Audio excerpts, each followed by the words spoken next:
శ్రమలు మన మేలుకే, అవి మన మేలు కొరకే మనకు దేవుడు అనుమతిస్తాడు. ఇంకా ఆయన దగ్గరగా ఉంటామని అనుమతిస్తాడు. అదే శ్రమలు లేకపోతే దూరంగా వెళ్ళిపోతామని దేవుడు మన మంచికే ఇస్తాడు. ఇచ్చినప్పుడు వాటిని మనము ఎలా తీసుకోవాలి? పాజిటివ్గా తీసుకోవాలి, కానీ నెగిటివ్గా తీసుకోకూడదు, దూషించకూడదు. నువ్వు ఉంటే శ్రమలు నాకు ఎందుకయ్యా, నువ్వు లేకగా ఈ శ్రమలు అని దేవుని దూషించకూడదు. కానీ కీర్తనకారుడు అన్నాడు ఏమని?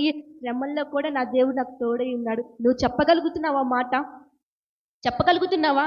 చెప్పండి ఒక్కసారి, మీ నోటి నుంచి విందాం అనుకుంటున్నా. శ్రమల్లో నా దేవుడు నాకు తోడై ఉన్నాడు. నిజంగానా? నిజంగా ఉన్నాడా? అంటే నువ్వు కృంగిపోమాకు. ప్రార్థన, శ్రమలు వచ్చినాయి అంటే ప్రార్థన, ప్రార్థన ద్వారానే మనం ఏ కార్యమైనా పొందుకోగలుగుతాం. మన మేలుకే, మన మంచికే దేవుడు ఇచ్చింది శ్రమలు.